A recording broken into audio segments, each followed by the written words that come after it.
So what is the cost to the nation of a mentally ill president? Check this out. Leave your comments, ding the bell, share it with your friends, and subscribe to our channel. I'm saying nobody would have expected that we would pay such a steep price for electing a mentally ill criminal as president. But there were a few of us who were saying it's going to get real bad. I don't think anybody expected 200,000 Americans would be dead by the time the Trump presidency or the first term of it came to an end. I don't think, most Americans expected that a foreign country would again be allowed to encouraged to meddle in our elections. I don't think that most Americans realized that by the fourth year of the Trump presidency, as he shut down climate regulations and encouraged the fossil fuel industry to pour more and more and more carbon into the atmosphere, that a dozen states in the West would be on fire before fire season. I mean, the worst of fire season is starts in a week. I mean, we faced four major threats, and I don't think most of the world thought when Donald Trump was elected president that he would, single-handedly start a whole brand new nuclear arms race. But those are the major threats we were facing when he was elected: climate change, COVID-19, we didn't know about, but it would happen on his watch. The Russian election meddling, and the worldwide nuclear arms race. And Donald Trump has lied to us about all four of those things. And as a result, today we're facing a fifth crisis, which is an economic crisis, because he lied to us about this stuff. He lied to us about climate change. He took billions from FEMA to give to unemployed people in Texas. That money ran out today, by the way. The $300 a week that Trump said, we'll give you $300 a week if Congress won't do it. Well, it was out of FEMA money, and only like 5 or 6 states said, okay, we'll do this, because everybody knew you burned through FEMA money. And here you've got half the country on fire, and there's no FEMA money. And the other half of the country is being hit by hurricanes and derecho, whatever they're called. These giant, this is such a new phenomena, it's hard to pronounce. It's insane. But, he lied to us about climate change and took that money out of FEMA. And he said, he lied and said that the forest fires in California originally, this was a year or so ago, that the serious forest fires, now they're all over the West.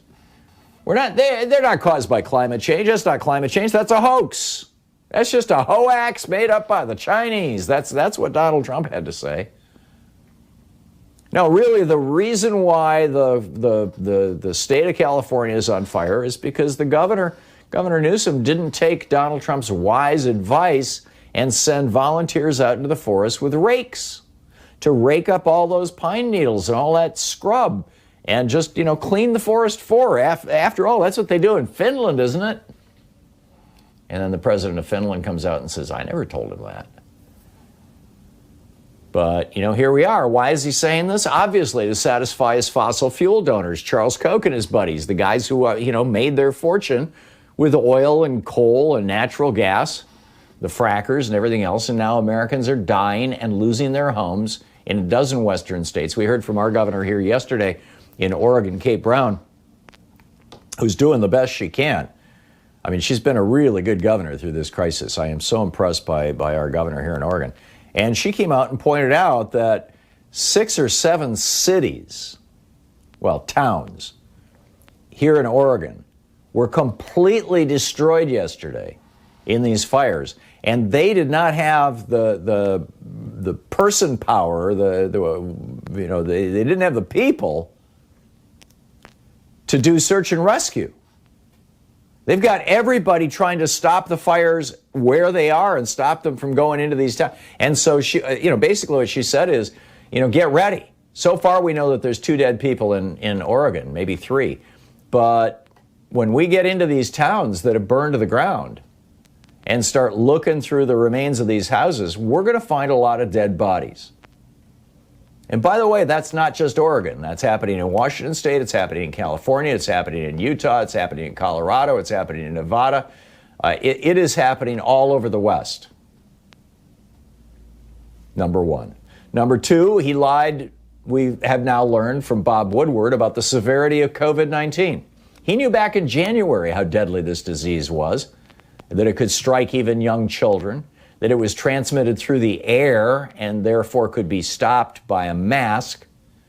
But instead of issuing a warning, instead of saying, look out, instead of saying, here's what we know about this, instead of putting into place a national mask mandate, Donald Trump lied to us and said, oh, it's just like the flu. And it's a hoax coming out of the Democratic Party. He then spent months lying to his supporters, to his base, packing them into events where he was, at a nice, safe distance, but they weren't, knowing that some of them were going to end up like Herman Cain, dead. He has repeatedly warned the Russians and others were attempting, he was told, right? He was repeatedly warned that Russia and other countries were attempting to manipulate our election from activity on Facebook and other news and social media venues, hacking into our election systems. Not only did he lie to Americans about this, but this week we learned that he ordered his illegal toady at DHS, Chad Wolf, who is no longer legally the head of the Department of Homeland Security, but he's still there, to order those people below him at DHS to hide this information about Russian interference in our elections from the American public. And finally, he blithered to Bob Woodward about a top secret new nuclear weapons program. I mean, once that information was published, like yesterday, a new nuclear arms race just got kicked off. China and Russia, you think they're not building new nukes to respond to our nukes? And this probably has something to do with the several different nuclear-related treaties that Trump walked away from during his presidency that got virtually no attention in the press. And so now the world is at greater risk of nuclear war and a nuclear winter that could drive the human race extinct. And now we've got a fifth crisis. Because of the way he screwed up COVID and the climate crisis, our economy has collapsed more severely than any time since the Republican Great Depression. And by the way, and this is what we'll be talking to Professor Wolf about in the next hour, the only companies that are being meaningfully bailed out are publicly traded companies, giant corporations. They can draw against the Fed's credit line. Meanwhile, small businesses, medium-sized businesses, and people all across the country are losing their homes, they're losing their life savings, and they're losing their hope. This is the doing serious damage to the American dream and American exceptionalism. And if Trump succeeds, this could be the end of democracy all over the world. So the big question now are whether the domestic terrorists Trump has activated will realize that he's been playing them for suckers, or will he successfully reach out to them and ratchet up racially motivated violence? This is the Thom Hartmann Program. Is that going to be his big October surprise? Start a civil war?